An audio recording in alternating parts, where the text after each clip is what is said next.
We are social creatures, and we're also hierarchical creatures. We're constantly measuring ourselves against others. And with a brain that is hardwired to focus on the negative, we'll always find someone better at us, at something in some hierarchy. And the fragile ego cannot tolerate that reality. So it compensates and it defends and it undermines. And we call that ambition. My name is Colin Charles, and this is Enoch Marketing. Today we're getting into Law 10 of Robert Greene's book, The Laws of Human Nature. And what are we talking about today? Robert Greene opens with Law 10 as a warning about the fragile ego. The fragile ego is not always the most obviously arrogant person. It is the person whose sense of self is so dependent on external validation that any threat to their image produces a disproportionate response, whether that be anger, withdrawal, sabotage, blame, etc. In the story, he uses the historical anchor of Mary Shelley. For those of you who don't know, we've talked about Mary Shelley before. Mary Shelley is the one who wrote the book Frankenstein. And in essence, she had a very open lifestyle where she was running around with somebody who was someone else's husband, and they became very close with another couple. And the woman of the other couple got very jealous of Mary Shelley because she was brilliant. Mary Shelley was charismatic, she was talented, and that made this other person very uncomfortable around her. And with someone in your close circle who is then jealous of you or your characteristics, that person who should be an ally, oftentimes it becomes an enemy. And in this case, she couldn't stand Mary Shelley, and that proximity to her greatness became the engine of jealousy. And thus the undermining began. The fragile ego of said woman became the weapon that was directed exactly at Mary Shelley. And this is the pattern that Greene documents across history. Genius attracts jealousy. Talent threatens the fragile egos of those closest to it. And the more gifted a person is, the more dangerous the people around them become, especially when they have not confronted their own insecurities due to their own inadequacies. Greene writes, "The greatest dangers come not from our enemies, but from those who envy us. Those whose sense of self is so fragile that success becomes their threat." Greene contrasts the fragile ego with what he calls the secure self. The secure self does not need external validation because the foundation is internal. That person can hear hard feedback. They can acknowledge mistakes. They can lose one hierarchy without being threatened with their entire sense of self-worth. The secure self can participate in competition without being enslaved by it. I'm going to shift this just a little bit differently and impose that the secure self is the undefended self, and the insecure self is the defended self. And that should make sense. If you are secure in who you are, then you don't need to constantly be defending and putting on and wearing masks in order to compensate for your inadequacies. However, if the ego is fragile, then the natural response is for a person to defend themselves by wearing masks, by attacking another person, by acting out of the shadow that we have covered in earlier episodes. So again, this part is my thoughts. So there are two general positions that a person could take: the defended and the undefended. Because we as people don't simply walk around defenseless. We understand that at a biological level that threats exist, whether they be physical threats, emotional threats, mental threats. So we build defenses, we wear armor, we create a persona or a mask, something that can be protected over the authentic self to protect it from the world. And that's not inherently a problem because the defense is necessary. The problem becomes when the armor that this insecure self is wearing becomes the person. It is when the insecure self has been wearing it for so long that removing that armor feels like death.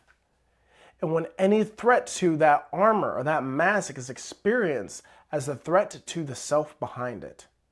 And that only exists in a paradigm with the fragile ego, i.e. the defended self has forgotten that there is a person of value and strength underneath the defense. On the other side, there's the defended self, the undefended self, right? Which is the secure ego. It is not purely naive for the sake of being naive. It is not unnecessarily exposed, but it's the opposite of weak. It's strong, obviously, it's secure. The person whose internal foundation is so secure, that person finds that the armor is unnecessary. They can take strong positions without needing validation. They can absorb criticism without collapsing. They can acknowledge inadequacy on one hierarchy without it threatening their entire sense of worth. They can't be bought, they can't be bullied, and they cannot be belittled. And that is the essence of what it means to be living as a person of character. Now, if you've been following this series for a number of episodes, Greene tends to dance around this concept of character. And you know a person by their character because they are secure. And if they are secure, character, again, by definition, my definition, is one's ability to face reality. And if they are high character, then they are resilient against the forces of like Earth that are either attacking them or pushing against them. That resiliency is evidence of character. Now, understanding that, we have to realize that there are multiple hierarchies that we all exist within. And the fact that there are multiple hierarchies is part of the reason why the fragile ego is so common. And think about the hierarchies like this. There are people who are at the top of one hierarchy who are inherently at the bottom of another. I.e., this person may be the most beautiful girl in school, hypothetically, but she has very little social skills. Or he may be running this super high power organization, but he can't keep his family together. There are different hierarchies. There are different structures of value that we assign to everyone. And because of our nature, being people who inherently weigh negativity, threats, pain, and jealousy more than security, positivity, strength, and pleasure, we are oftentimes putting ourselves in a position to look at everyone else's position in their own hierarchies and measure ourselves against it. I'll give you a case in point.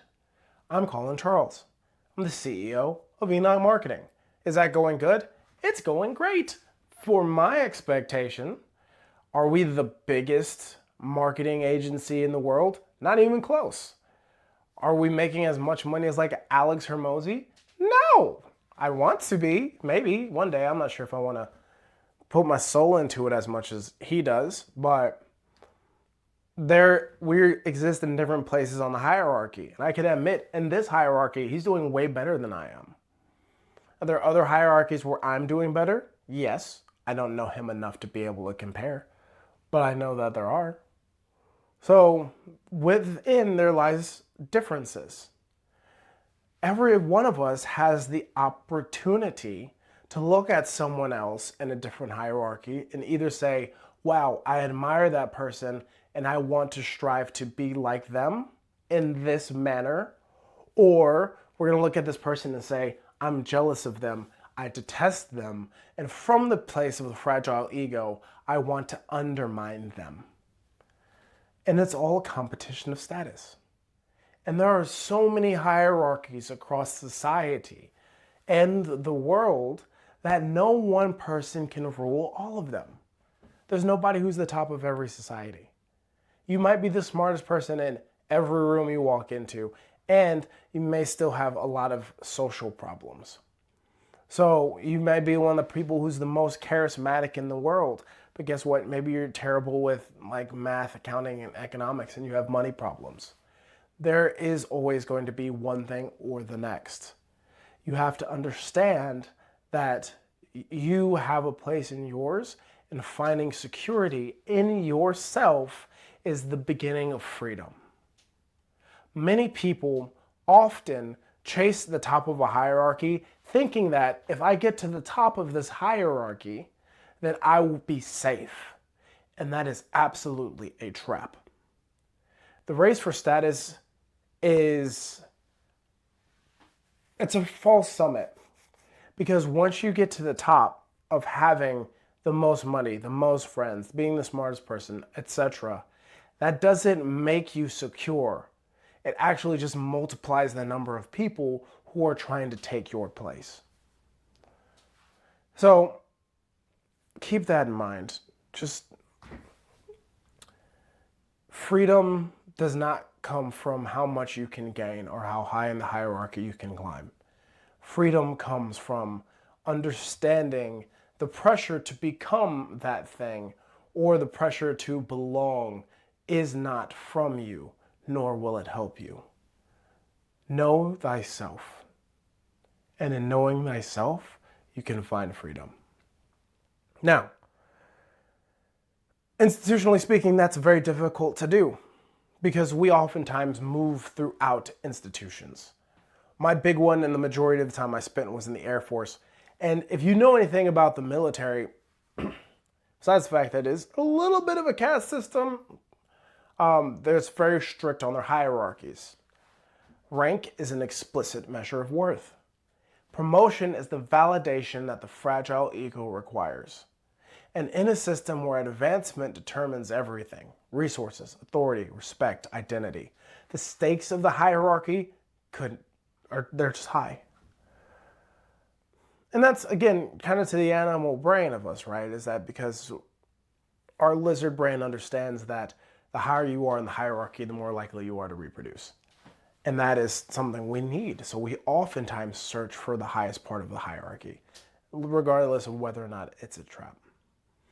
The pressure in these institutions to climb is high.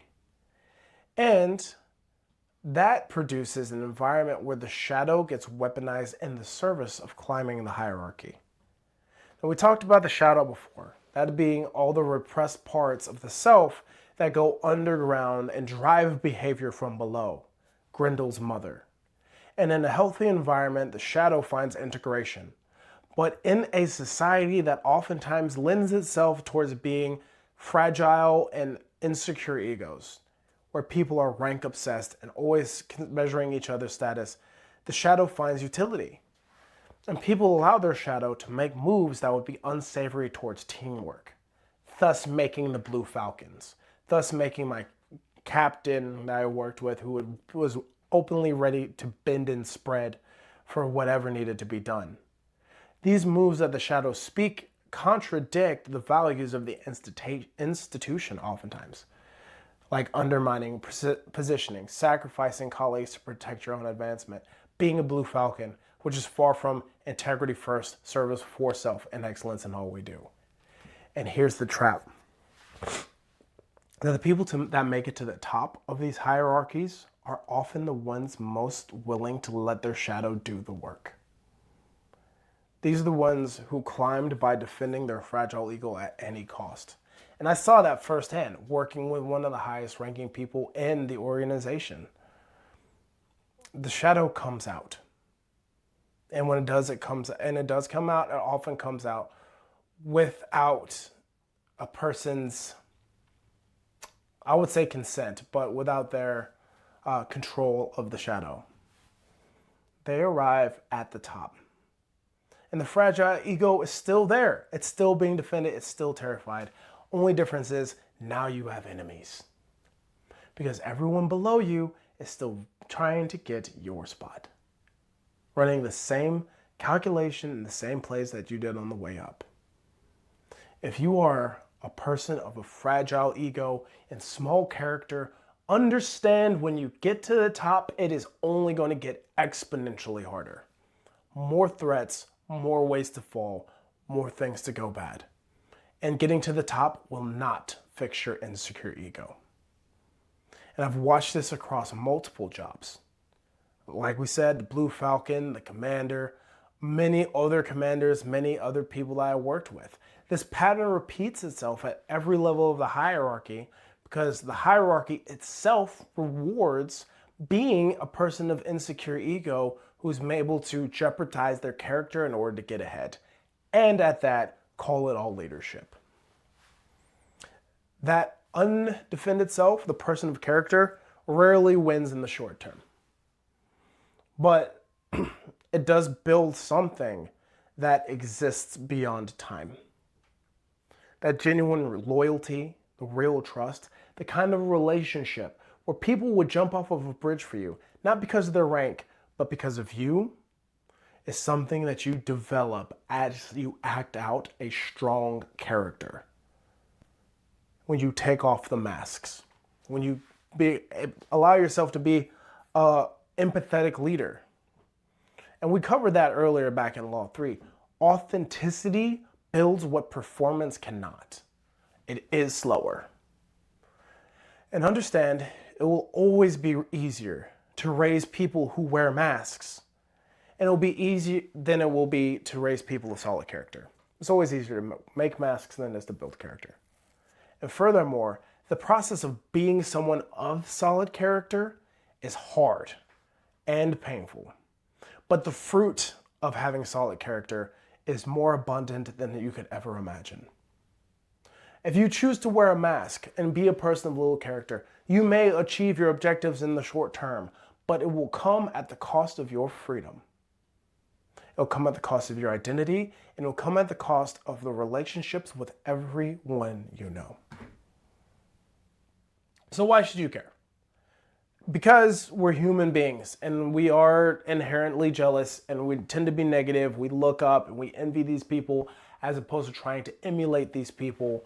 And with that, it opens an opportunity because status can always be sold.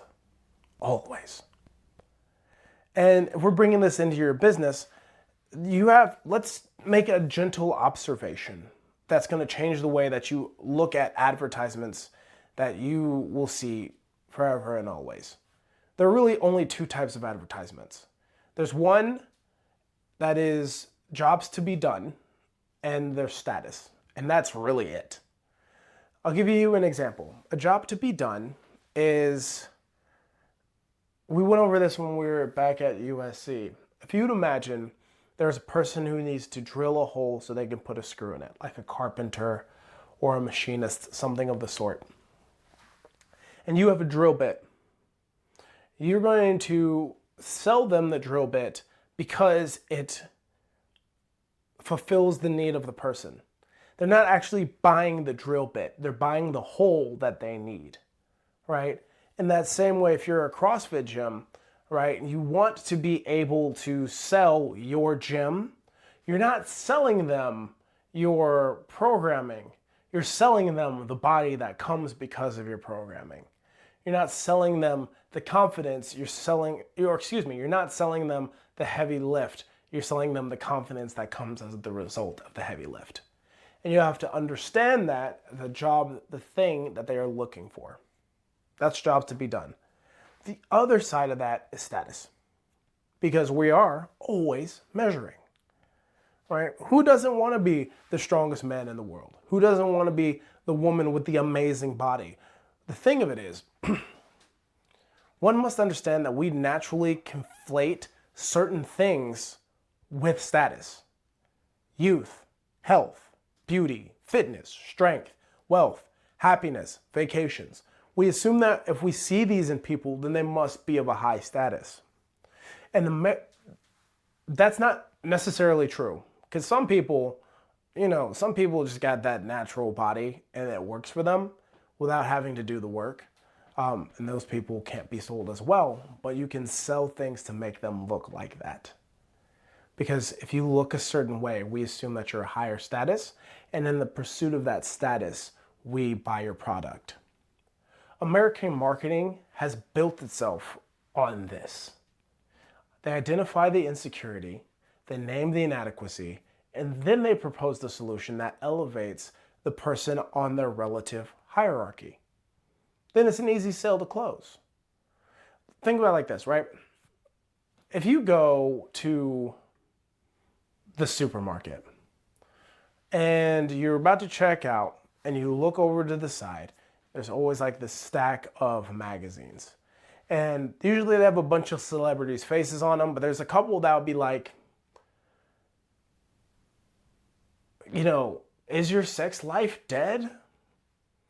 And then you start thinking about your sex life and be like, oh, maybe it didn't go so well the last time, or blase, blase, blah, blah. And then it'll say 10 ways to make your man happy, or 10 ways that women really want to be treated, etc., etc. They present you with this idea to make you question your own reality. Does this person really love me? Am I satisfying my husband? Does he think I'm fat? Or am I fat? And you get into your head about all of these different ways that you may not be sufficient. And then they present to you this solution that makes money. One of the great ways that this happened was Listerine.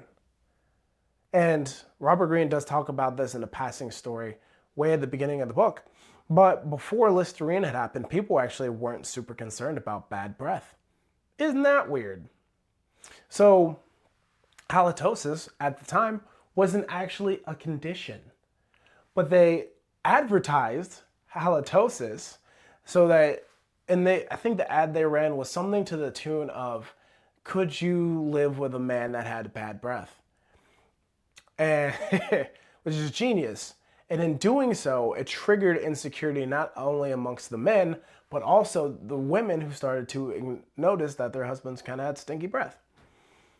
And now that they've created this manufactured flaw, they can then sell to the flaw. And all of a sudden, you're moving all of this product with Listerine that you don't need. But it answers the insecurity that you created. I'm going to give you all a story, and I'm way off of my teleprompter script because I just think this is just an interesting story, where there's a book, it's called Pimp, P-I-M-P, by this guy named Iceberg Slim. And towards the end of the book, it talks about this story where, if you don't know what a pimp is a person that elicits sexual activity from women for other men. I hope that's not inappropriate, but it just is what it is. This dude's a pimp.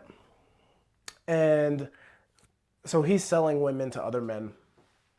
And what he does is, this woman is kind of getting to a point where she realizes that she doesn't want to do this anymore. And another pimp comes to him and says, hey, listen, I got a plan for you, right?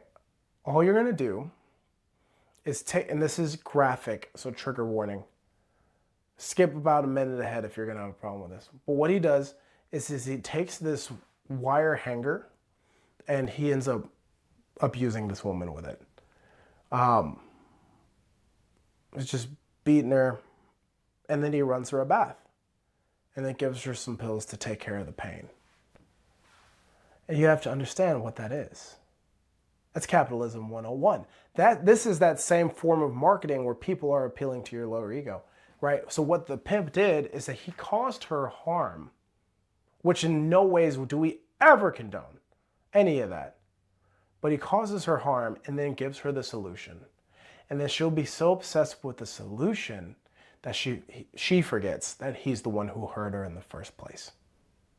And that's the same type of marketing that people do with this ego, is that they create the problem and then give you the solution, And then once they give you the solution, you forget that they are the ones that caused the problem in the first place. It's not jobs to be done. And let me be honest about it. The reason I have to bring these two things up is because there always will be a temptation to be iceberg slim. There will always be a temptation to create the problem and then solve the problem in order to try to get the sale. And I'm telling you right now that we do not condone this in any situation, point blank, period. No. It's manipulative, it's wrong, and it's abuse of power. Now, does it happen literally all the time, everywhere, in every industry you can imagine, all the time? Yes, it does. It is the lifeblood of American marketing because it works. I do not condone it. I would condone, if you are listening to this series, look at the job that needs to be done and address it. If there is, and this is a good way to do it, we can do research, and we do this for you at Enoch Marketing. We'll do research into your area and your market to make sure that the people around you are matching the demographic you are trying to appeal to. Right? So if you live in an environment, you have in a gym where within the next 10 miles, the 10-mile radius of where you are, the average age is like 55, then your gym needs to be suited towards people who are of the older demographic. If you are a gym that happens to be in an area that has a lot of kids, then we would encourage you to start to market to families, mothers, and create programs that are good for children. If they're people who are in their early 20s, then you have to talk about budgeting. All of this comes to mind. You have to know your audience, you have to know the job, and you have to know how to provide the solution to the job. That's what we help with at Enoch Marketing. We are not the people, nor will we ever be, the people who encourage you to go try to make people feel insufficient about themselves or their bodies in order to sell them something. And if you are that type of person, then we don't want your business. But you have to know the skill. And you have to know what's happening. And I say all of this because as we discuss the fragile ego and how it shows up in your marketing, and it will show up in your marketing and in your gym, you need to know both sides of this. The point of all of these videos is to make sure that you are as educated to be as responsible as you can be. I can't control what you do. I can only control the information that you have. And being the expert in this field is what my job is. So that was a whole lot to say. People have insecure egos, and you should be aware of that. And you should be aware of when it shows up, because it will. Now, I am way off of my script, but I feel like that needed to be said. And this is now a 30-minute video. So let me recap. The fragile ego is the defending self that has mistaken the armor or the masks for the person underneath. It can't absorb the challenge without treating it as an attack. And it compensates by climbing hierarchies. And it undermines the people whose talent threatens it. Mary Shelley experienced this from someone very close to her who could not tolerate their greatness. Institutions abuse that. The hierarchy rewards the defend itself and calls it leadership. And American marketing is built on a $1 trillion industry on selling status to fragile egos. Know the tool and know the job to be done and use that. And beware that as you climb these hierarchies, as you get to the top, there's going to be a million things that are there to tear you down. Getting to the top of the hierarchy does not make you safe. It only invites enemies. Because the person who climbed to ease a broken ego, arrives at the top with the same broken ego, only to find more people who want to take everything from them. The race for status is a compensation of a fragile ego, and it is a trap. You cannot win it. You cannot win that race. Because the ego that is needed for the ego that has driven you to fight for that hierarchy will always need more. The only position in which the hierarchy becomes optional is when the person who is on it realizes the security and the value of themselves. That person, the one who has done the work, who knows their own shadow, and who has chosen their attitude and confronted their dark side, leads from authority and not from armor. That person cannot be moved by the hierarchy. They cannot be threatened by someone else's greatness, and they cannot be bought by the promise of status. Because they can't be bought at all. They can't be bullied, and they can't be belittled. This is Enoch Marketing. This ended up being a way longer video than I anticipated. But click like below, share, send this out. There's clips. There'll be clips everywhere. Follow us at enochmarketing.com. We're on Instagram and YouTube. If you ever want to talk about your area and the jobs that need to be done, or how you can set up your marketing to attract the right people and not just people who are chasing status, give us a call. We're here to talk to you. And with all that being said, we'll see you next time.